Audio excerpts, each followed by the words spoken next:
नमः शिवाय. परमपूज्य आईकृत सिद्धारूढ वैभव. बेल 6वा. ओम नमः शिवाय. मोक्षप्राप्तीसाठी मनुष्याला गुरुपासून उपदेश मिळावा लागतो.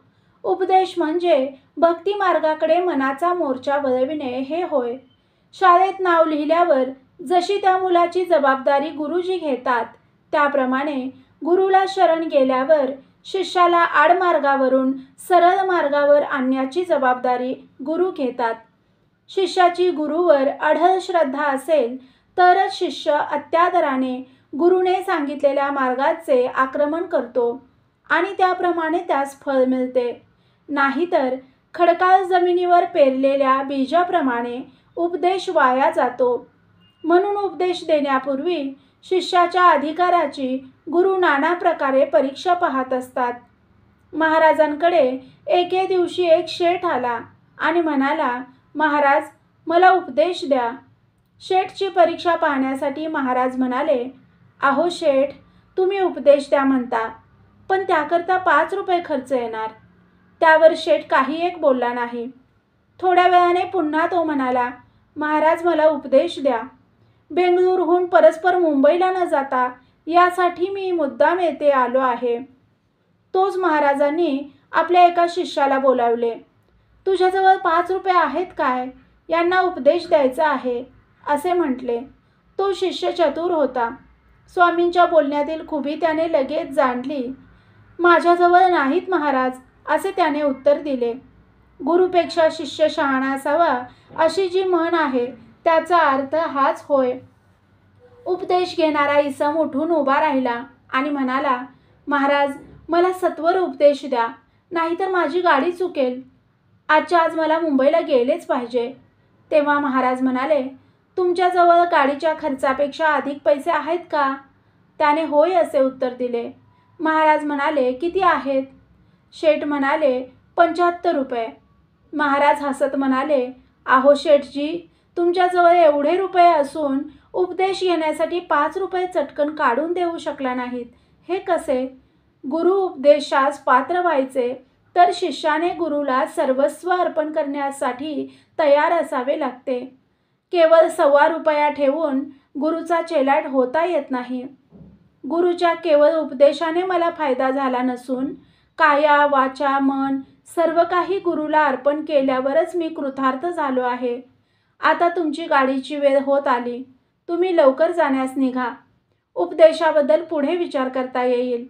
हे महाराजांचे बोलणे ऐकताच शेठ तेथून चालता झाला. दुसऱ्या वर्षी त्या शेठचा एकुलता एक मुलगा वारला. त्याच्या व्यापारात बूड आली.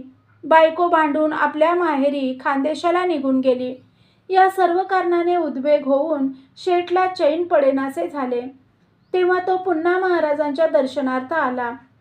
तेल चांगले तापल्या वाचून मोहरी मेथी फुटत नाही आणि त्याशिवाय फोडणी खमंग होत नाही. त्याप्रमाणे मन चांगले तापल्याशिवाय ते देवाकडे वळत नाही आणि त्या वाचून समाधान लाभत नाही. यावेळी शेठचे मन चांगले तापल्याने तो अत्यंत नम्र झाला.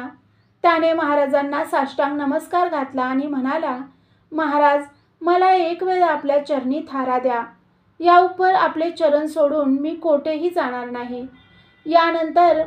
त्यानंतर मात्र महाराजांनी उपदेश देऊन त्याचे समाधान केले. एकदा एकनाथांकडे त्यांचे शिष्यत्व पत्करावे या उद्देशाने एक इसम त्यांच्याजवळ आला. तो आपल्याला उपदेश देण्याबद्दल विनंती करू लागला. पालथ्या घागरीवर ओतलेले पाणी फुकट जाते, तद्वत विषयासक्त मनाला केलेला बोध फुकट जातो. तो गृहस्थ एकनाथांच्या शेजारी राहत असून त्यांची टिंगल करीत असे. त्यामुळे जर याला उपदेश दिला तर त्याचा काही उपयोग होणार नाही.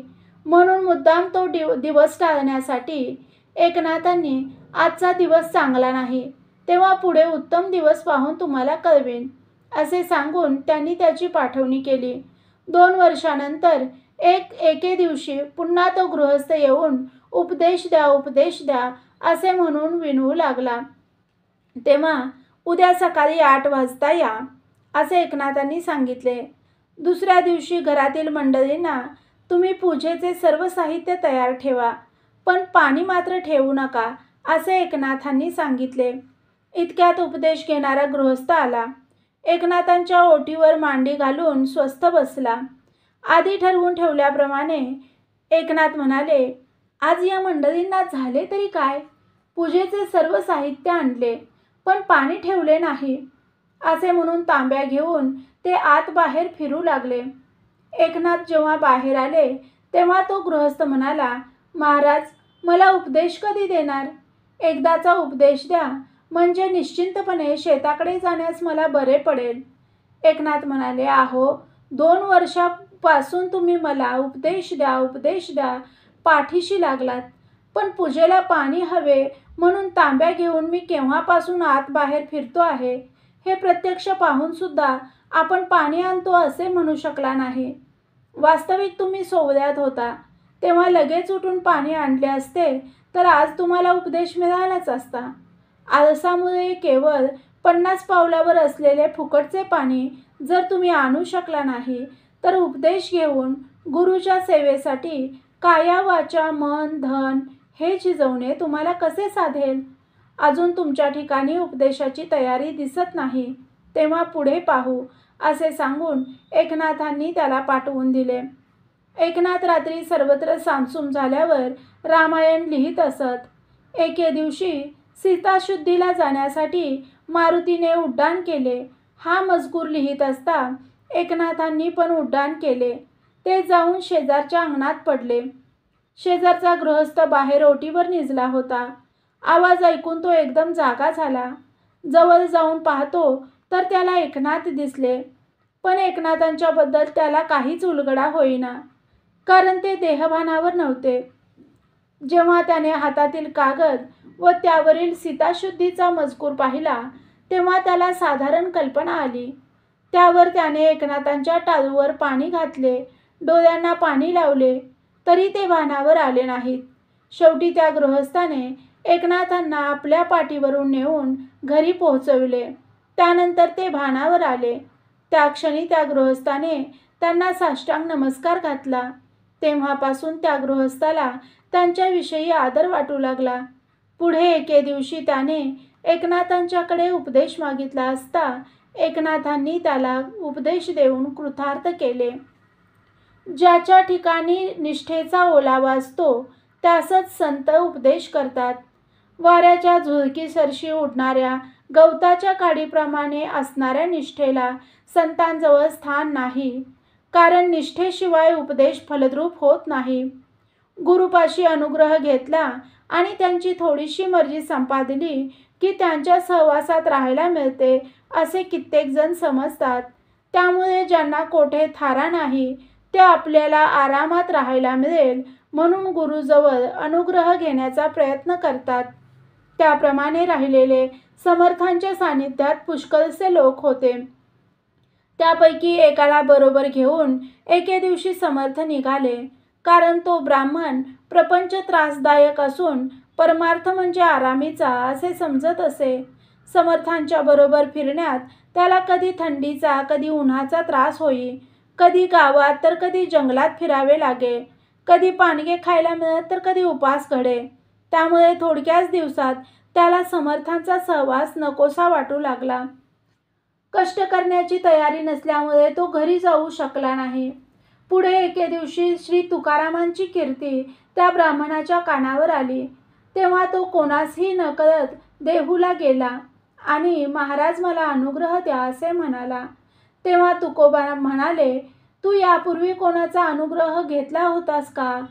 तो म्हणाला, होय, मी रामदासांचा अनुग्रह घेतला होता. तुकोबा म्हणाले, मग आता आमचा का मागतोस? सर्व संतांचे सांगणे एकच, फळ मिळायला पाहिजे तर कष्ट केलेच पाहिजेत. एकदा अनुग्रह घेतल्यानंतर पुन्हा अनुग्रह घ्यायचा नसतो. त्यावर तो उपदेश देण्याबद्दल फारच आग्रह करू लागला. तेव्हा तुकोबा म्हणाले, तुमचा हट्ट असेल तर त्यांचा मंत्र आधी त्यांना परत करून या, म्हणजे मी तुम्हाला उपदेश करीन. त्यावर तो ब्राह्मण पुन्हा समर्थांच्याकडे गेला. त्यांच्याजवळ आपण दिलेला उपदेश परत घ्यावा अशी त्याने विनंती केली. तेव्हा समर्थांनी त्याला तोंडात पाण्याची चूळ घे आणि अनुग्रहाचा मंत्र म्हणून पलीकडच्या खडकावरती थुंक आणि जा असे सांगितले. त्याप्रमाणे त्या ब्राह्मणाने करताच दगडावर श्रीराम जय राम जय जय राम अशी अक्षरे उमटली. त्यानंतर समर्थांना नमस्कार करून तो तेथून परत देहूला गेला. तोवर म्हणजे त्याची वाचाच गेली. दळमळीत श्रद्धेचा परिणाम काय तर तो हाच, वाचाही गेली, संतांचे सहाय्यही नाहीसे झाले. त्यानंतर तो रडत रडत तुकोबांच्याकडे गेला. त्याने खुणेने वाचा गेल्याचे सांगितले. ते ऐकून तुकोबांचे हृदय कळवळले. त्यावर त्या ब्राह्मणाला घेऊन ते समर्थांच्याकडे गेले. तुकोबांच्या सांगण्यावरून समर्थांनी त्या ब्राह्मणाला ती अक्षरे चाटावयास सांगितली. ती चाटल्याबरोबर त्या ब्राह्मणास वाचा फुटली. त्यानंतर तो आपल्या घरी गेला. तार बारीक करण्याकरिता एकदा सोनाराच्या हातात तारेचे टोक मिळावे लागते. त्यावर तो ती तार भराभर ओढून हवी तितकी बारीक करतो. त्याप्रमाणे माणसाचे मन एकदा संतांच्या हातात आले की त्यास सुधारण्याची, आत्मस्वरूपाची जाणीव करून देण्यासाठी ते खटपट करीत असतात. पंढरी क्षेत्रात गैबीनाथांचा शिष्य नरहरी नावाचा एक सोनार राहत असे. अत्यंत तो प्रामाणिकपणे वागे. त्यामुळे इतर सोनारांपेक्षा त्याचेकडे सहजच अधिक गिराईके जमत असत. तो कट्टा शंकराचा उपासक होता. त्यामुळे तो इतर देवतांच्या दर्शनार्थ जात नसे. पंढरीनजीकच्या एका खेड्यात राहणाऱ्या एका सावकाराने आपल्याला पुत्र झाला तर पांडुरंगाला सोन्याचा कडदोरा देईन असा नवस केला होता.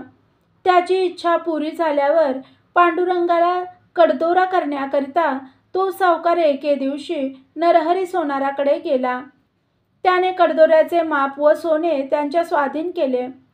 कडदोरा तयार झाल्यावर सावकाराने तो पांडुरंगाच्या कमरेला घातला तेव्हा तो एक वीतभर कमी पडला. म्हणून पुन्हा माप घेऊन सावकाराने परत कडदोरा तयार करण्यास सांगितले. दुसऱ्या खेपेस एक हातभर जास्तच झाला. याप्रमाणे 6 वेळा झाल्यावर सावकार नरहरीला म्हणाला, अहो नरहर बुवा, माप घेण्यात आमचे कोठे चुकते कळेना. तेव्हा तुम्ही एकदा देवळात चला आणि स्वहस्ताने माप घेऊन या. त्यावर सावकाराच्या अत्याग्रहास्तव डोळ्याला चिंदी बांधून नरहरी देवालयात गेला. त्याने माप घेण्यासाठी पांडुरंगाची कमर चाचपून पाहिली. तेव्हा त्याला 5 हात कडदोरा लागेल इतकी त्याच्या हाताला कमर लागली. नरहरीने काढलेले माप पाहून सावकार चकित झाला. तो म्हणाला, अहो बुवा, मूर्ती आहे केवढी, तुम्ही माप काढले केवढे, तुमचे माप चुकलेले दिसते. सावकाराच्या बोलण्यावरून नरहरीने पांडुरंगाच्या पायापासून मस्तकापर्यंत चाचपून पाहिले. त्यासमयी मुकुटाच्या जागी त्याच्या हाताला शंकराची पिंडी लागली. तेव्हा त्याने शंकरांचे स्तवन आरंभिले. त्या क्षणी शंकर प्रसन्न होऊन म्हणाले, नरहरी, तू ज्याला पांडुरंग समजत आहेस तो मीच आहे. करिता द्वैतभाव टाकून शुद्ध हो असे सांगून शंकर अदृश्य झाले. त्यावर नरहरीने डोळ्यावर बांधलेली चिंधी काढून टाकली आणि पांडुरंगाच्या चरणी मस्तक ठेवले. पूर्वीचा भेदभाव नष्ट झाल्याने प्रेमयुक्त अंतकरणाने पांडुरंगाच्या कमरेचे माप घेतले आणि घरी जाऊन लगेच कडदोरा तयार केला. तो घालून पाहताच बरोबर पांडुरंगाच्या मापाचा झाला. एकंदरीत गुरुने नरहरीला अशा तऱ्हेने द्वैतभाव रहित करून अद्वैतानंद भोगण्यास लावले. सिद्धपुरुष आपल्या सानिध्यात आलेल्या लोकांच्या अभिमानावर प्रथम घाव घालतात. म्हणजे अभिमानामुळेच मनुष्याला दुःख भोगावे लागते हे परोपरीने समजावून देतात. एके दिवशी मठात रोजच्याप्रमाणे महाराजांचे प्रवचन चालले असता म्हैसूरकरची बरीचशी मंडळी आली आणि महाराजांचे दर्शन घेऊन ती श्रवणार्थ बसली. त्यांच्याबरोबर एक विद्वान गृहस्थ आले होते. ते मात्र महाराजांना नमस्कार न करता सर्वांच्या मध्यभागी महाराजांच्या अगदी समोर जाऊन बसले. तिरुपतीला गेल्यावर व्यंकटरमणाचे दर्शन होत नाही. त्याकरिता शेकडो पायऱ्या चढण्याचे श्रम करावे लागतात. त्याचप्रमाणे आत्मदेवाचे दर्शन व्हावयास पाहिजे तर इंद्रियांसहित मनाला आवरावे लागते. दृष्टी उफराटी म्हणजे अंतर्मुख व्हावी लागते. त्याशिवाय इतर जरी पुष्कळशी साधने केली तरी ती व्यर्थच. हे तो गृहस्थ जाणत नव्हता. आपण पुष्कळशी तीर्थयात्रा केलेली आहे तेव्हा आपले कर्तव्य म्हणून काही शिल्लक नाही असे तो समजत असे. त्याने महाराजांना नमस्कार का केला नाही याबद्दल काही जणांच्या मनात विचार घोळू लागला. सिद्धपुरुषांचे वागणे सामान्य माणसाहून अगदी वेगळे असते, कारण त्यांचे व्यष्टी मन मेलेले असते. त्यामुळे त्यांचे व्यवहार समष्टी मनाने होत असतात. म्हणून ज्याच्या त्याच्या विचार व भावनेप्रमाणे त्यांच्याकडून सहजगत्या वागणे होते. रोगाचा नाश करण्याचे जसे वैद्याचे काम, तद्वत अभिमान आदी दुर्गुणांचा नाश करणे हे सिद्धपुरुषांचे काम होय. प्रवचन संपल्यावर महाराज चटकन उठले आणि मंडळीतून भराभर जाऊन त्यांनी त्या गृहस्थाचे पाय धरले. पुन्हा आसनावर येऊन बसल्यावर श्रोते मंडळींना उद्देशून त्या गृहस्थाकडे बोट करून महाराज म्हणाले, ही व्यक्ती फार थोर आहे. यांनी काशी रामेश्वराच्या 12 वाऱ्या केल्या आहेत. करिता तुम्ही सर्वजण उठा आणि त्यांच्या दर्शनाचा अलभ्य लाभ घ्या. तेव्हा सर्वजणांनी उठून त्या गृहस्थास वंदन केले. परिसाने लोखंडाला सहज धक्का द्यावा, त्या लोखंडाचे सोने व्हावे, त्याप्रमाणे त्या गृहस्थाच्या बाबतीत घडले. वास्तविक महाराजांनी त्या गृहस्थाची स्तुती केली, पण त्या गृहस्थाच्या अभिमानाला धक्का लागून तो सावध झाला. म्हणजे त्याच्या ठिकाणी हरिप्रेमाचा उदय झाला. सूर्योदय होताच कोणती वस्तू कोठे आहे हे स्पष्ट दिसू लागते. त्याप्रमाणे संत कृपेने एकदा हरिप्रेमाचा उदय झाला की मनुष्याला आपसुकच त्या आपल्या वागण्यातील चुका कळू लागतात. त्यावेळी त्या गृहस्थाला आपली चूक समजून आली. त्यामुळे तो महाराजांच्या चरणी लागला. त्याने त्यांचे शिष्यत्व पत्करले. छत्रपती शिवाजी महाराज यांनी हुक्केरी प्रांतातील सामनगड किल्ला बांधण्याचे काम सुरू केले. तेव्हा हजारो माणसे कामास लावलेली होती. एके दिवशी कामावर देखरेख करीत असता इतक्या लोकांचा मी पोशिंदा आहे असे शिवाजींच्या मनात सहज येऊन गेले. अभिमानाच्या योगे शिष्याचे मन गढूळ झाले. तेव्हा ते स्वच्छ केले पाहिजे अशा विचाराने समर्थ रामदास लगेच सामनागडी आले. एकाएकी समर्थांचे येणे झाल्याबद्दल शिवाजी थोडे चपापले. दगडफोड्या छन्नी व घनाच्या द्वारे विहिरीतील दगड फोडून जसा झरा उत्पन्न करतो, तद्वत सद्गुरू प्रेमरूपी छन्नी आणि बोधरूपी घनाच्या द्वारे शिष्याच्या हृदयातील अभिमानरूपी दगड फोडून ज्ञानाचा झरा मोकळा करतो.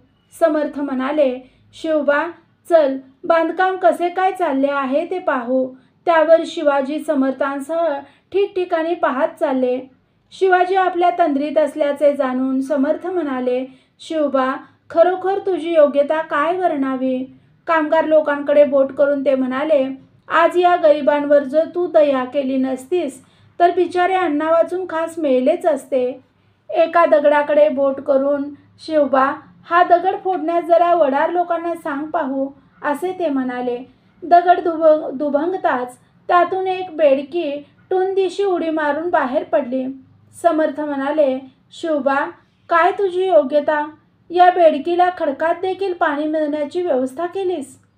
समर्थमुखीचे हे शब्द ऐकताच शिवाजींचा अभिमान चटकन खाली उतरला. त्यांनी त्यांचे पाय धरले आणि महाराज आपण माझ्या डोळ्यात आज अंजन घातले म्हणून मी सावध झालो, नाहीतर बेसावध राहून खास दुर्गतीला गेलो असतो असे म्हणून समर्थांपुढे त्यांनी खेद प्रदर्शित केला. दुसरे खेपेस शिवाजी आपल्या राज्यातून जाऊ लागले असता समोरून एक भिकारी येत असलेला त्यांच्या दृष्टीस पडला. तेव्हा भराभर पावले टाकीत ते त्याच्याजवळ गेले. त्यावेळी शिवाजींना अभिमानाने पछाडले असल्याने त्याच्यापासून त्यांना सोडवण्यासाठी समर्थ तेथे आले होते.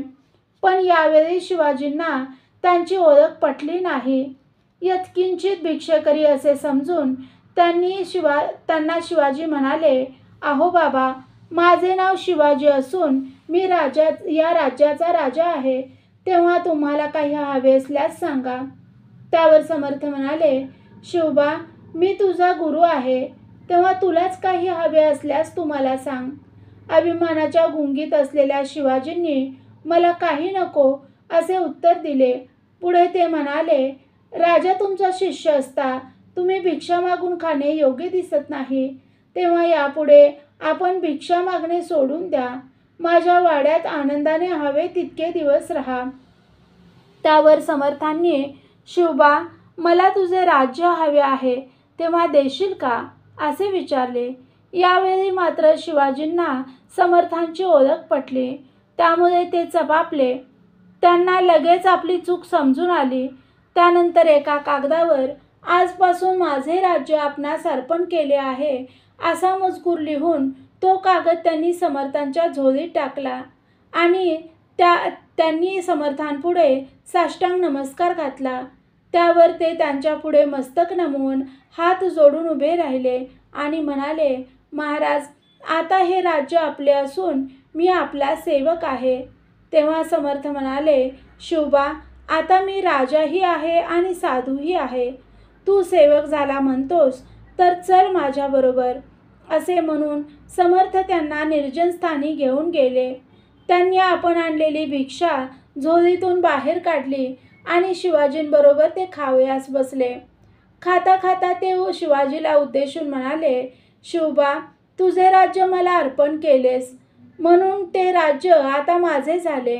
पण माझ्यासारख्याला राज्य करणे कसे जमणार? सदा फिरून मला सवय असल्याने एके ठिकाणी मला राहणे जमत नाही. तेव्हा मी राज्य घेऊन करू तरी काय? याकरिता चालवायला मी तुला देणार आहे. तेव्हा यापुढे माझे राज्य तू चालव आणि माझी आठवण म्हणून सदा भगवा झेंडा लाव. म्हणजे तुला व मला दोघांनाही निश्चिंत राहता येईल. एकूण शिवाजींचा अभिमान समर्थांनी अशा तऱ्हेने घालविला.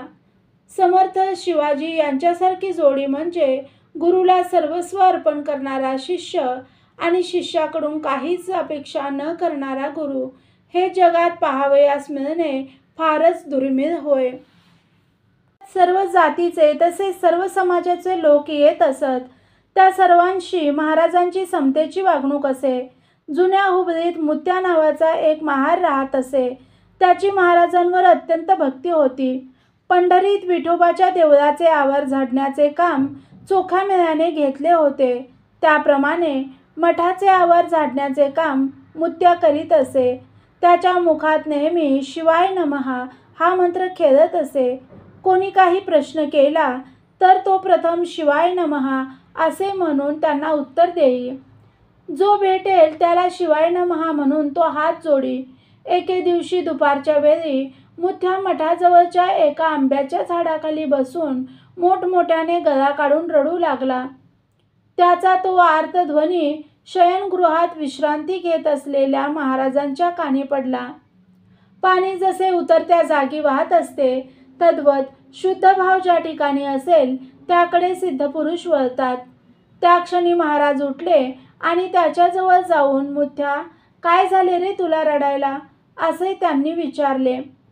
तेव्हा तो म्हणाला, महाराज, आपल्या कृपेने सर्व ठीक आहे, पण एका गोष्टीचे दुःख आहे, ते म्हणजे सर्व लोक आपले जवळून दर्शन घेतात. कोणी आपणास जेवणास आमंत्रण करून नैवेद्य अर्पण करतात. मी महापापी म्हणून महार कुळात माझा जन्म झाला. त्यामुळे मला मात्र काहीच करता येत नाही. माझ्या कर्माचे हे फळ आहे. तेव्हा दोष तरी कुणाला द्यायचा? पुढचा जन्म तरी चांगल्या कुळात घाल म्हणून मी देवाकडे रडतो आहे. मुत्याच्या या बोलण्याने दयामय महाराजांचे हृदय कळवळले. ते म्हणाले, मुत्या, मी तुझ्याकडे 12 वाजता जेवणास येईन उद्या. मग तर झाले ना. उठ आता घरी जा. इतके बोलून महाराज मठात गेले. त्यावर मुत्या आपल्या उपरण्याने डोळे पुशीत घरी जाऊ लागला. त्याचा आनंद गगनात मावेना. घरी गेल्यावर बायकोला सांगताच ती पण आनंदात बुडून गेली. दुसऱ्या दिवशी तिने अंगणात सडा घालून घर सारवून रांगोळ्या काढल्या. 12 वाजतील केव्हा, महाराजांचे पाय घराला लागतील केव्हा असे त्यांना वाटू लागले. 12 वाजण्याची वेळ होत आली. तोवर मुत्या त्याची पत्नी यांनी पूजेचे साहित्य नैवेद्य तयार करून नामस्मरण करत ते महाराजांची वाट पाहत उभे होते.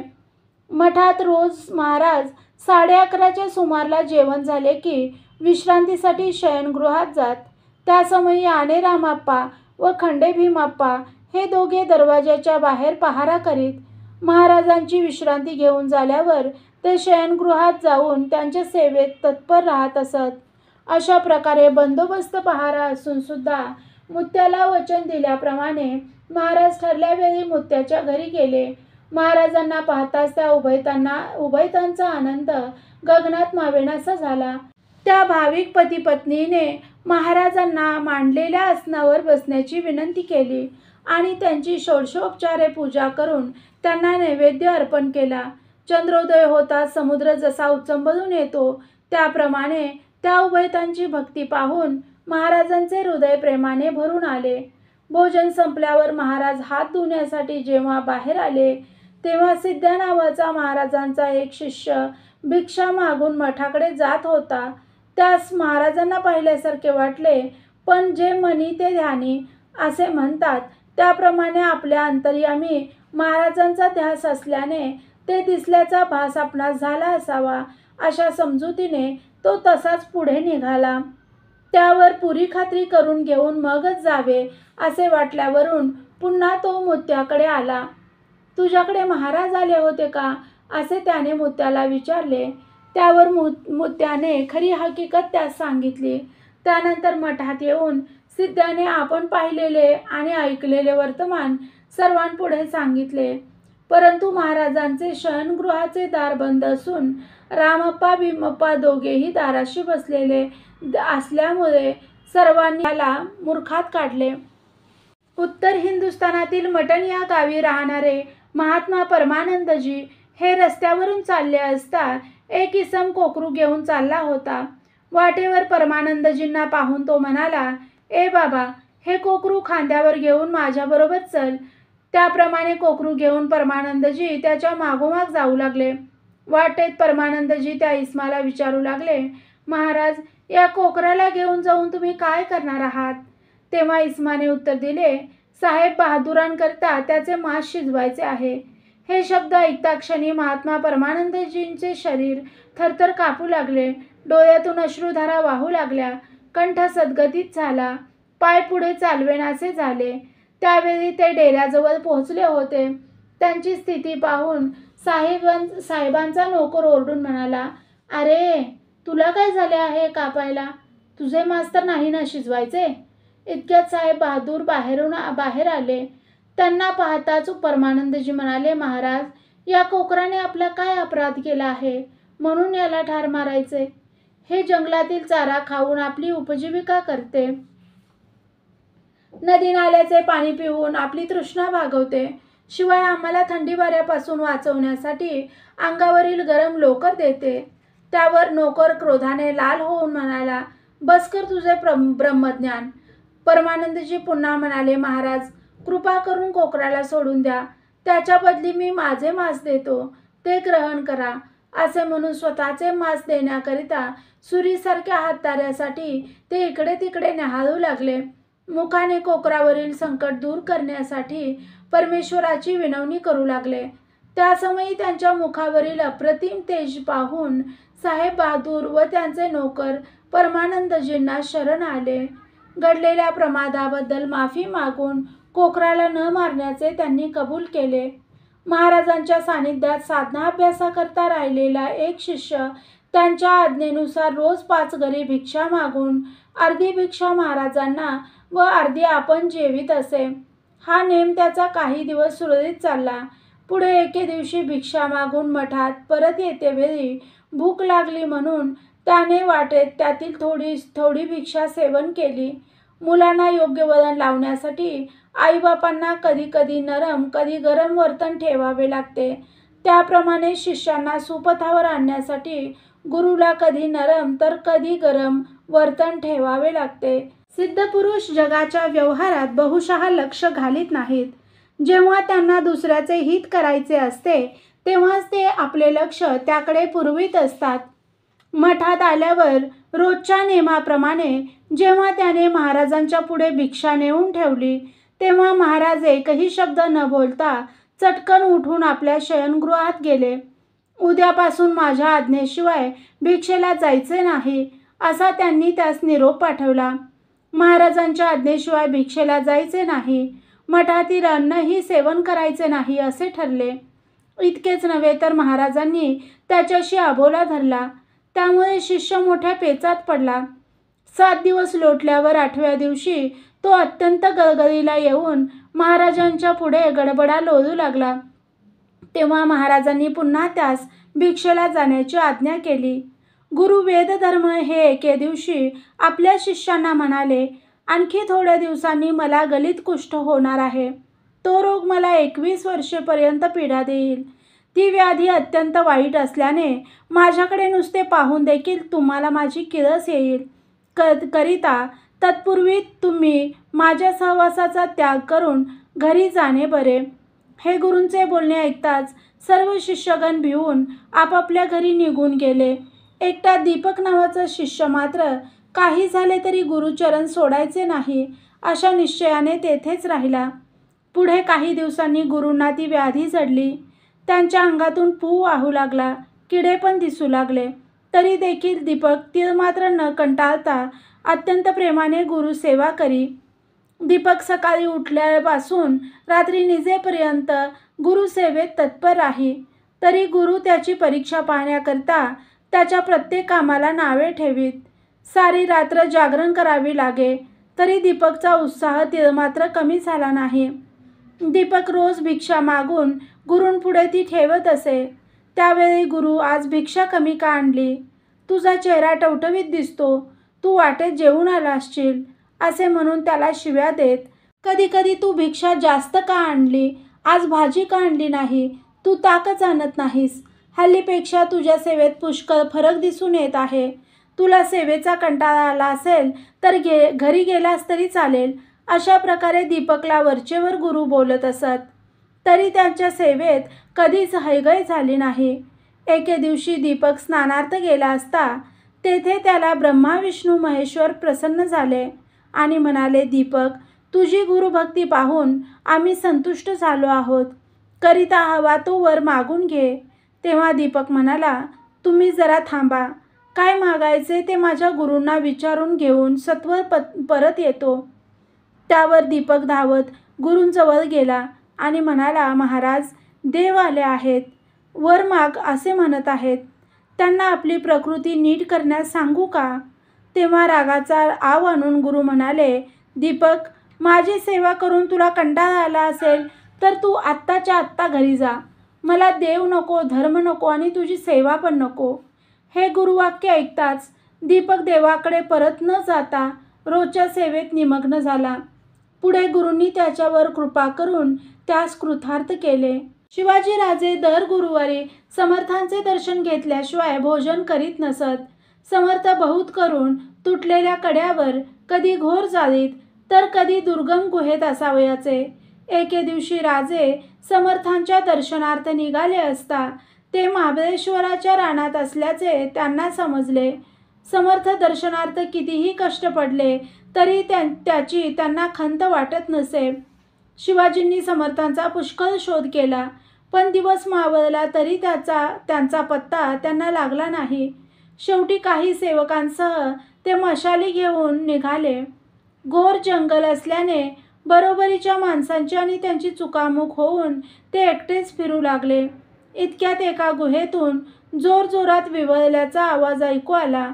तो आवाज समर्थांचाच वाटल्यावरून ते गुहेत शिरले. राजांनी समर्थास वंदन करून, महाराज, आपल्याला काय होत आहे असे विचारले. समर्थ म्हणाले, शोभा, काय सांगू तुला, पोटशूळाने भयंकर व्यथा होत आहेत. या दुखण्यापासून जगणार असे मला काही वाटत नाही. राजे म्हणाले, महाराज, आपण असे म्हणू नका. आपल्यापासून आम्हासारख्यांना धीर मिळायचा. आपण आपली आज्ञा करा, म्हणजे मी आत्ताच्या आत्ता जाऊन वैद्य आणवितो. औषधोपचार केल्यावर लगेच बरे वाटू लागेल. समर्थ म्हणाले, शिवबा, हे नेहमीच्या दुखण्यांपैकी दुखणे नसून मोठा असाध्य रोग आहे. करिता वैद्याचा काही एक उपयोग होणार नाही. त्यावर रामबाण औषध म्हणजे फक्त वाघिणीचे दूध. पण आपला जीव धोक्यात घालून मला ते कोण आणून देणार? तेव्हा राजे म्हणाले, आपल्या कृपाशीर्वादे करून हे काम मी करू शकेन. असे म्हणून राजे समर्थांचा तुंबा घेऊन निघाले. समर्थ म्हणाले, शिवबा, हे काय, तू निघालास? नको नको, मी जोगडे आहे. मला न बायको न पोर. मी मेलो तर रडणारे सुद्धा कोणी नाही. तू आज हजारो लोकांना हवासा आहेस. हे काम तुझ्यासारख्यांनी करायचे नाही. राजे म्हणाले, महाराज, हा देह केव्हा ना केव्हा तरी नाहीसा व्हायचाच आहे ना. तेव्हा सद्गुरू सेवेत खर्ची पडला तर सार्थक तरी होईल. त्यावर राजे रानात चालले. समोर 2 वाघांचे बच्चे जाळीतून बाहेर पडलेले त्यांना दिसले. त्यांना पाहताच आपली इच्छा खात्रीने सफल होईल म्हणून राजेंना आनंद झाला. त्यावर वाघिणीची वाट पाहत ते तेथेच थांबले. थोड्या वेळाने दुरून येत असलेली वाघीण त्यांच्या दृष्टीस पडली. तेव्हा आज आपले काम यशस्वी होईल अशी त्यांना खात्री वाटली. राजेंना पाहून आपल्याला आयते भक्ष्य मिळाले म्हणून आनंदाने वाघीण जोरात धावली. इतक्यात राजेंनी तिला वंदन करून औषधाकरिता आपल्या गुरुला दूध देण्याविषयी तिची प्रार्थना केली आणि माझ्या देहावर जर तुझे मन आसक्त झाले असेल तर तुझे दूध गुरुला देऊन मी लगेच परत येतो, असे ते म्हणाले. त्या क्षणी वाघिणीचा क्रूर स्वभाव नाहीसा होऊन ती एखाद्या सभ्य गायीप्रमाणे उभी राहिली. त्यावर राजेंनी लगेच तिचे दूध काढून घेतले. आता राजे परतणार इतक्यात जय जय रघुवीर समर्थ असे म्हणून समर्थांची स्वारी त्यांच्यासमोर दाखल झाली. त्यांनी शिवाजींची पाठ थोपटून, शिवबा, खरोखर तू धन्य आहेस, असे उद्गार काढले. राजेंच्या अंगावरील वस्त्रे काटेरी झाडे लागून फाटलेली, वाघिणीची नखे लागून अंगास जखमा झालेल्या पाहून समर्थांना गहिवरून आले. राजेश्रींनी विचारले, महाराज, आपले पोटाचे दुखणे राहिले काय? तेव्हा स्मितहास्य करून, तुझ्यासारखा भक्त औषध आणण्याकरिता जीवावर उदार झाल्यानंतर दुखणे कसे राहणार, असे समर्थ म्हणाले. एके दिवशी तुकाराम चैतन्य हे आपला शिष्य गणूबुवा याच्यासह नदीवर गेले. तो सकाळचा समय होता. तेथे काही मुले खेळत होती. गणूबुवांना गुरूंनी एक खड्डा काढण्यास सांगितले. तेथे खेळत असलेल्या मुलांपैकी 3 मुलांना घेऊन ते खड्ड्याजवळ गेले आणि म्हणाले, गणू, या 3 मुलांना खड्ड्यात बसव आणि खड्डा वाळूने भरून टाक. त्यावर तू सिद्धासन घालून त्यावर बसून राहा. माझ्या आज्ञेशिवाय येथून उठशील तर खबरदार, असे सांगून एका झाडाच्या आड बसले. ते दृश्य पाहून इतर मुले आपापल्या घरी पळाली. त्या मुलांनी सांगितल्यावरून खड्ड्यात सापडलेल्या मुलांचे आईवडील नदीकाठी आले. त्यांनी आपल्या मुलाविषयी तुकामाईंजवळ चौकशी केली. तेव्हा ते म्हणाले, तो बघा तेथे वाळूत एक जण बसला आहे ना, त्याने तुमची मुले गडप केली आहेत. तेव्हा तुम्ही त्याला चांगले चोपा. हे ऐकण्याची फुरसत. सर्व मंडळी गणपतबुवांभोवती गोळा झाली. कोणी शिव्या देऊ लागले, कोणी मारू लागले. तरी गुरूंची आज्ञा नसल्याने ते एकही शब्द बोलले नाहीत किंवा जागेवरूनही हलले नाहीत. त्यावर तुकामाई धावत धावत आले आणि गणूबुवाला उठवून, या ठिकाणची वाळू उकरा, तुमची मुले तुम्हाला मिळतील, असे लोकांना त्यांनी सांगितले. त्याप्रमाणे वाळू उकरल्यावर 3 मुले हसत हसत वर आली. त्यावर आपल्या मुलांसह ती मंडळी घरी गेली. यावेळी गणूबुवा देहाभिमान शून्य झाल्याचे तुकामाईंची खात्री पटली. त्यांनी त्यास पोटाशी धरले आणि म्हणाले, संत व्हायचे आहे ना तुला, मग जगाचे आघात सोसण्याची शक्ती असावी लागते. म्हणून अशा तऱ्हेने मला पूर्वतयारी करावी लागली. इतके बोलून त्यांनी गणपतबुवांचे मस्तकी हस्तक ठेवला आणि त्यांचे नाव ब्रह्मचैतन्य असे ठेवले. एके दिवशी कबीर बाजारात जाऊ लागले असता वाटेत एका घराच्या ओटीवर एक बाई जोंधळे दळीत होती. तिच्या जात्याकडे लक्ष त्यांचे गेले तेव्हा त्यांना रडू कोसळले. रस्त्यावरून येणारे जाणारे त्यांना रडण्याचे कारण विचारू लागले, पण आपले समाधान करण्यास ते समर्थ नाहीत. म्हणून कबीरांनी कुणापुढेही आपले मनोगत व्यक्त केले नाही. आपल्या शंकेचे निरसन झाल्याशिवाय तेथून हलायचे नाही अशा निश्चयाने ते तिथेच उभे राहिले. थोड्या वेळाने स्वामी रामानंद यांचे शिष्य निपटनिरंजन त्या रस्त्याने जाऊ लागले असता त्यांचे लक्ष कबीरांकडे गेले. त्यांनी कबीरांना रडण्याचे कारण विचारले. तेव्हा कबीर डोळे पुशीत जात्याकडे बोट करून म्हणाले, हे पहा, यात जितके जोंधळे घालावे त्या सर्वाचे पीठ होत आहे. तेव्हा आमचे पण या भवचक्रात असेच पीठ होणार अशा विचाराने मला अत्यंत वाईट वाटत आहे. त्यावर निपटनिरंजनांनी जात्याची तळी उचलली आणि मधल्या खुंटीकडे बोट करून ते म्हणाले, हे पहा, या खुंटीच्या आधारे जे जोंधळे आहेत ते सर्व शाबूत आहेत. बाकी जोंधळ्यांचे मात्र पीठ झाले. त्याप्रमाणे ज्याने सद्गुरूंचे सहाय्य घेतले तो कालचक्रात सापडत नाही. अशा प्रकारे त्यांना पटवून देऊन त्यांनी त्यांचे समाधान केले. पुढे ते म्हणाले, स्वामी रामानंदांना तू शरण जा, म्हणजे तुझे कल्याण होईल, तुझे सर्व प्रश्न मिटतील. त्यावर कबीर रामानंदांच्या आश्रमाकडे गेले.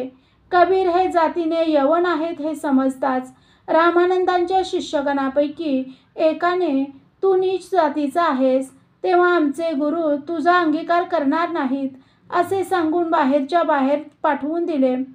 वास्तविक गुरूंजवळ कोणत्याही प्रकारचा भेदभाव नसतो, परंतु सानिध्यात राहिलेल्या अनुयायांच्या विचारसरणीनुसार त्यांच्याकडून अशा प्रकारचे वर्तन घडते. रामानंद रोज पहाटे स्नानार्थ गंगेतीरी जात असतात. हे कबीरांना समजल्यावर ते त्या रात्री गंगेतीरी जाऊन झोपले. रोजच्याप्रमाणे पहाटे स्वामी रामानंद तीर्थ गंगा स्नानार्थ जात असता वाटेवर निजलेल्या कबीरांच्या छातीवर त्यांचा पाय पडला. तेव्हा, कोण आहेस तू? अजून निजलास? जागा हो. राम राम राम असे म्हणून ते पुढे निघाले. गुरूंनी मंत्र सांगून आज आपणास पावन केले या आनंदात राम राम म्हणत कबीर नाचू लागले. तसेच ते घरी परतले. पुढे काही दिवसानंतर एके दिवशी कबीर रस्त्यावरून चालले असता समोरून गुरु रामानंद येत असल्याचे त्यांना दिसले. तेव्हा त्यांनी गुरूंचा मोठ्याने जय जयकार केला. त्या समयी परीक्षा पाहण्याच्या उद्देशाने रामानंदांनी थोडासा रागाचा आवाज आणून, काय रे, मी तुझा गुरु केव्हा झालो? तू माझा शिष्य आहेस तर याला साक्षी कोण? असे म्हणून त्यांनी उजव्या पायाची खडावा कबीरांच्या अंगावर जोरात फेकून दिली.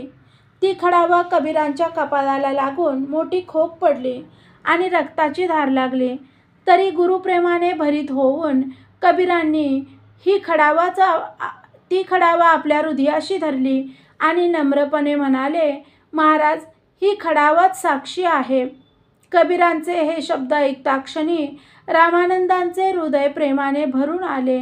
त्यांनी कबीरास प्रेमालिंगन दिले आणि मस्तकी हस्तक ठेवला. तेने करून कबीर पूर्णकाम झाले. सिद्धपुरुष आपल्या शिष्यांना तोंडाने सांगण्यापेक्षा कृतीने धडा देत असतात. कोणी भुकेलेला आला तर त्याला अन्न, तहानलेला आला तर त्याला पाणी द्यायचे अशी महाराजांची सेवेकऱ्यांना सूचना असे. एके दिवशी महाराज भोजनास बसले असता कोणी एक भिक्षेकरी मठाच्या दारापुढे आला. 3 दिवसांचा उपाशी आहे, काहीतरी पोटाला द्या हो, असे म्हणून ओरडू लागला. काही भक्त मंडळी बाहेरच्या ओटीवर बसली होती. एका भक्ताने त्या भिकाऱ्याला माराचा धाक दाखवून पिटाळून लावले. महाराजांची चौफेर नजर असायची, त्यामुळे महाराज जरी आत होते तरी बाहेर चाललेला प्रकार त्यांच्या ध्यानी आला. तसेच ते भोजनावरून उठले आणि विनमुख जाणाऱ्या भिकाऱ्यास बोलावून अत्यंत प्रेमाने त्याला 2 भाकऱ्या आणि भाजी त्यांनी खावयास दिली. येथेच बसून खा असे सांगितले. त्यांनी एका शिष्याला बोलावून त्याला पाणी द्यायला सांगितले. त्या शिष्याने प्रश्न केला, महाराज, जेवता जेवता आपण का उठलात? तुझे कर्तव्य तू केले असतेस तर मला उठावे लागले नसते, असे महाराज उत्तरले. तो शिष्य म्हणजे ज्याने प्रथम भिकाऱ्यास हाकलून लावले तोच होता. त्यामुळे तो सहजच शरमल्यासारखा झाला. एके दिवशी समर्थ रामदास जयराम स्वामींच्या भेटीला वडगावच्या मठात गेले होते. ते काही दिवस तेथेच राहिले. रोज दोघेही मिळून स्नानार्थ नदीवर जात. एके दिवशी समर्थ एकटे स्नानार्थ गेले. मागाहून जयराम स्वामी निघाले. नदीच्या काठी गावच्या ब्राह्मणाचा एक 10 वर्षाचा मुलगा बुडून मेला. ते प्रेत घेऊन मुलाचे आईवडील आक्रोश करीत असल्याचे जयराम स्वामींच्या दृष्टोत्पत्तीस आले. तेव्हा जवळ जाऊन त्या पती पत्नीला उद्देशून, कशाला उगीच रडता, तुमचा मुलगा जिवंत आहे, असे म्हणून त्यांनी मुलाच्या अंगावरून हात फिरविला. इतक्यात मुलगा चटकन उठून बसला. त्यावर जयराम स्वामींच्या सामर्थ्याचे वर्णन करीत ते पती पत्नी स्वस्थानी गेले. ते दृश्य समर्थ दुरून पाहत होते, पण त्यावेळी जयराम स्वामींना ते काहीच बोलले नाहीत. दुसऱ्या दिवशी समर्थ स्नानास निघालेले पाहून जयराम स्वामी त्यांच्यासोबत स्नानास निघाले. वाटेत एक विहीर लागली. ती पाहून समर्थ जयराम स्वामीस म्हणाले, जयराम, आपण आज या विहिरीतच स्नान करू. जयराम स्वामी म्हणाले, या विहिरीला उतरण्याची सोय काहीच नाही. मला पोहताही येत नाही. मग कसा काय आत जाणार आणि वर कसा येणार? समर्थ म्हणाले, त्याबद्दल काळजी करू नको. मी उडी टाकल्याबरोबर माझ्या पाठोपाठ तू उडी टाक. असे म्हणून समर्थांनी विहिरीत उडी टाकली. त्यावर जयराम स्वामींनी पण उडी टाकली. पोहायला येत असल्याने समर्थ वर राहिले.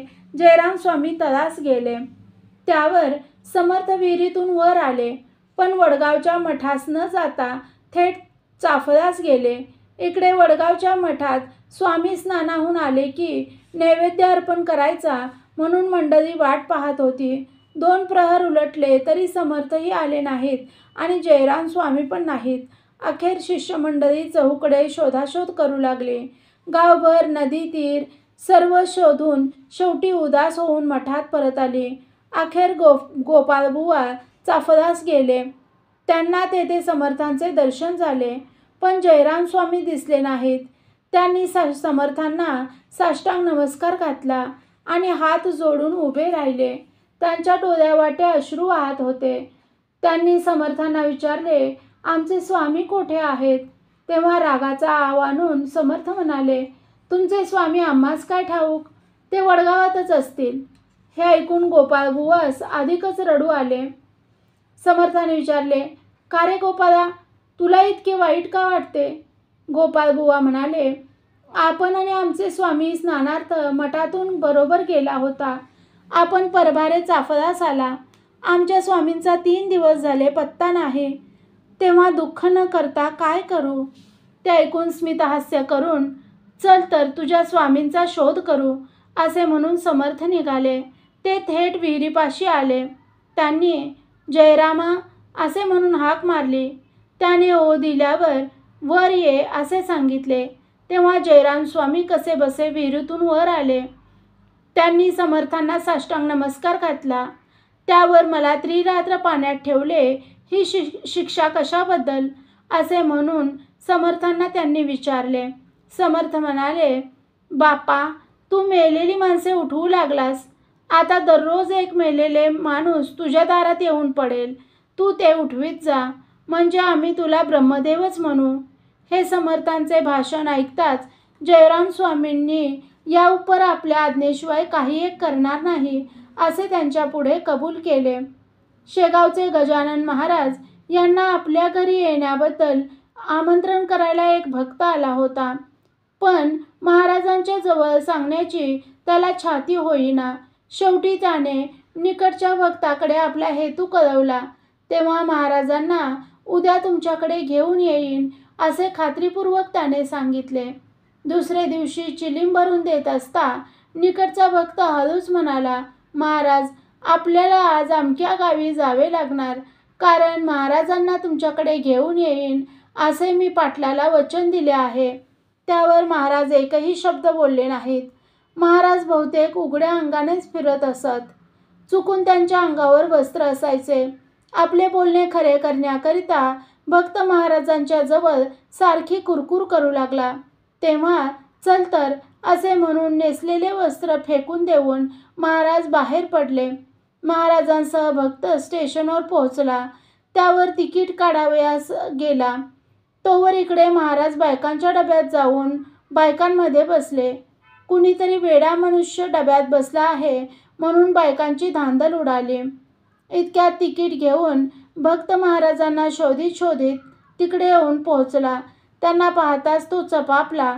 त्याने महाराजांना पुरुषांच्या डब्यात बसण्याविषयी अनेक प्रकारे विनवले, पण महाराज अंग न हलवता डोळे मिटून स्वस्थ बसून राहिले. इतक्यात पोलीस आले. त्यांनी दटावून तुम्ही कुठले, कोण वगैरे प्रश्न केले, तरी स्वारी जागची हलेना किंवा बोलेना. शेवटी दोघा शिपायांनी धरून त्यांना बाहेर काढण्याचे ठरविले, परंतु त्या कामी त्यांना यश आले नाही.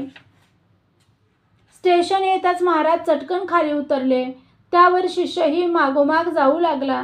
वाटेत पोलिसांनी त्यांचे नाव गाव सगळे भक्ताजवळ विचारून घेतले. इतक्यात तेथे अधिकारी आले. त्यांनी तुम्ही वस्त्राशिवाय असे का फिरता असा महाराजांना प्रश्न केला. तेव्हा शिष्याला उद्देशून पाहतोस काय, चिलीमभर चिलीम असे म्हणाले. यावरून जगात पिशाच्च अंतरी शाना सदा ब्रह्मी जाणा निमग्न अशी यांची स्थिती आहे हे अधिकाऱ्याने ताडले.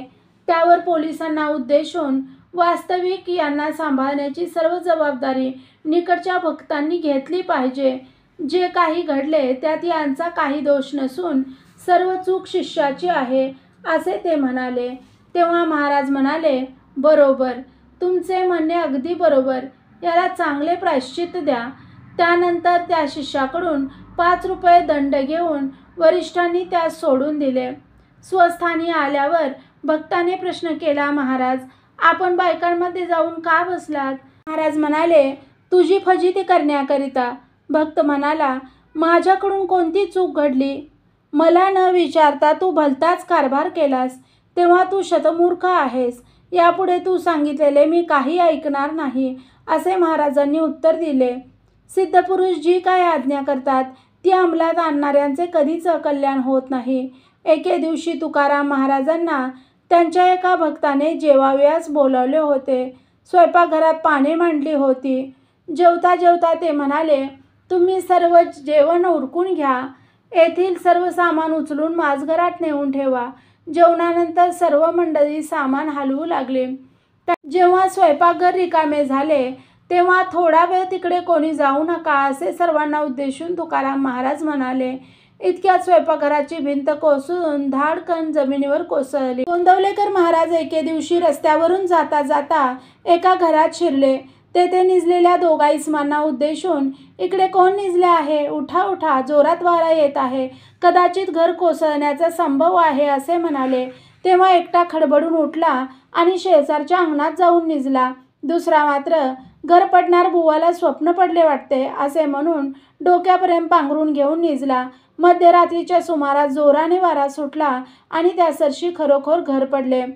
सिद्धपुरुष शिष्यावर केव्हा कोठे कशी कृपा करतील याचा नेम नाही. विजयनगरचा राजा जयपाल याला एके दिवशी देवाचे दर्शन घेण्याची तीव्र इच्छा झाली. तेव्हा त्याने आपल्या सभेतील पंडितांना तुम्ही माझे गुरु व्हाल का असा प्रश्न केला. राजाचा गुरु होण्याची आयती संधी का दवडावी असा विचार करून पंडिताने होय असे उत्तर दिले. तेव्हा राजा म्हणाला, तर मग मला आत्ताच्या आत्ता देव दाखवा. जर नाही म्हणाल तर तुम्हाला मी बंदीत ठेवीन. देवाविषयी मोठमोठ्या गप्पा मारणारे ते पंडित राजाला पटवून देऊन त्याचे समाधान करण्याची शक्ती नसल्याने शेवटी मानाखाली घालून बसले. त्यामुळे ठरल्याप्रमाणे त्यांना सर्वांना बंदीत ठेवण्यात आले. राजाज्ञेनुसार रोज झाडांना पाणी घालणे, खड्डे खणणे, झाडांना भर घालणे इत्यादी बागेतील कामे पंडित करीत असत. आपली सुटका व्हावी या उद्देशाने रोज देवाला प्रार्थना करीत असत. लवकरच त्यांची हाक देवाला पोहोचली. एके दिवशी त्याच गावात राहणारे योगी मुकुंदराज हे भर दुपारी 12 वाजता भजन करीत त्या बंदीखान्याजवळ आले. त्यासमयी ते पंडित टोपल्या, कुदळी, खोरी हातात घेऊन आपापल्या वाटणीला आलेली कामे करू लागले होते. पंडितांना उद्देशून मुकुंदराज म्हणाले, द्विजहो, किती राब राबता, आता पुरे करा काम. आत चला, भोजन वगैरे करून विश्रांती घ्या. त्यासमयी आपला हा कोणीतरी वाली आहे असे पंडितांना वाटले. त्यामुळे ते धीराने आपल्या हातातील टोपल्या, कुदळी, खोरी तेथेच टाकून आत गेले. ते पाहून सेवक मुकुंदराजांवर धावले आणि म्हणाले, काय हो, हे सर्वजण तुमचे नातलग लागतात की काय? तुम्हाला त्यांची कीव आली खरी, परंतु त्यांची आजची कामे ठरलेली कोण करणार? तोच कुदळी आपोआप खणू लागल्या. खोरी टोपल्यात माती भरू लागली. टोपल्या भराभर झाडांना भर घालू लागल्या. तो चमत्कार पाहून सेवक आश्चर्यचकित झाले. त्यांनी धावत जाऊन राजाला वर्दी दिली. राजा म्हणाला, तो कोण आहे मी पाहतो, त्याला इकडे घेऊन या. तोपर्यंत मुकुंदराज वाड्यासमोर येऊन हजर झाले. राजा कोठेतरी बाहेर जाण्याकरिता घोड्यावरून निघाला होता.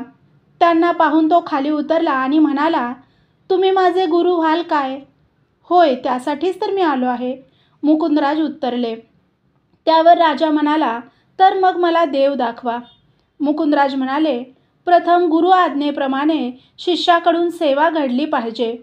करिता कारागृहातून पंडितांना आधी मुक्त कर. अभ्यंग स्नान घालून सुग्रास भोजन देऊन वस्त्रधनादिकांच्या योग्य करून त्यांना संतुष्ट कर. त्यानंतर तुला क्षणार्धात देव दाखवीन. राजानेही क्षणाचा विलंब न लावता गुरु आज्ञेचे पालन केले. त्यावर मुकुंदराजांनी राजास घोड्यावर बसावयास सांगितले. राजा रिकबीत पाय ठेवून घोड्यावर चढतो न चढतो इतक्यात मुकुंदराजांनी त्याला चाबकांनी मारले. तोच राजा समाधीत गेला. जेव्हा राजा उत्थान पावला तेव्हा परमानंदाने तृप्त होऊन तो मुकुंदराजांच्या चरणी लागला. श्री तुकाराम चैतन्यांजवळ बापू नावाचा एक शिष्य होता. तो रोज लाकडे फोडणे, पाणी भरणे, उष्टी काढणे इत्यादी आश्रमातील कामे सर्व करी. शिवाय तुकामाईंचे पाय दाबून देई. बापूने 2-2 दिवस पाय दाबले तरी तुकामाई पुरे म्हणत नसत. त्या अवधीत ते त्याला मठातले जेवणही देत नसत. भिक्षेलाही जाण्यास मनाई करीत. त्यामुळे कधी 2, कधी 3, कधी अधिक दिवससुद्धा त्याला उपवास घडे. याप्रमाणे त्याच्याकडून 12 वर्षे सेवा घडली. त्यानंतर एके दिवशी बापूवर प्रसन्न होऊन तुकामाईने तो देवपूजेला बसला असता त्याच्या डोक्यात काठी मारली. त्या क्षणी तो समाधीत गेला. जेव्हा तो उत्थान पावला तेव्हा परमानंदाने तृप्त होऊन तुकामाईंच्या चरणी लागला. सोहिरोबा आंबेये यांना परमेश्वर प्राप्तीची जेव्हा तीव्र तळमळ लागली तेव्हा ते कुलकर्णीपणातून मुक्त होऊन एकांतवासासाठी जंगलात जाऊन बसू लागले. ज्याला खरी तळमळ लागली आहे त्याच्यावर गुरुकृपा होण्यास वेळ लागत नाही. एके दिवशी दुपारी 12 वाजता अतिशय भूक लागली म्हणून सोहिरोबांनी रानातून एक फणस आणला. तो फोडून गरे काढले. ते आता खाणार इतक्यात बाबू हमको कुछ खाने को दो असा ध्वनी त्यांच्या कानावर आला. तेव्हा त्यांनी मागे वळून पाहिले. तोच त्यांना दिव्य अजानुबाहू अशी एक व्यक्ती दिसली. तेव्हा लगेच ते उठले आणि काढलेले सर्व फणसाचे गरे त्यांनी फकीराच्या पदरात टाकले आणि त्यांच्या पुढे मस्तक नमविले. त्यावर आपले नाव काय महाराज असे विचारले. माझे नाव गैबीनाथ. हे घे तुला असे म्हणून आपल्या पदरातील 4 फणसाचे गरे त्यांनी सोहिरोबांच्या हातावर घातले आणि तेथून परतले. सोहिरोबांनी ते गरे खाताक्षणी त्यांची वृत्ती पालटली. मनुष्याला स्वानंदाचा अनुभव येण्यास स्वार्थाची अडचण असते. सोहिरोबांनी स्वार्थत्याग केल्यामुळे लगेच ते स्वानंदात निमग्न झाले. ओम नमः शिवाय. श्री सद्गुरुनाथ महाराज की जय. परमपूज्य गुरुदेवता श्री कलावती माता की जय. जय राधे कृष्ण, जय गोपाल कृष्ण. श्री गुरुदेव दत्त. ओम नमः शिवाय.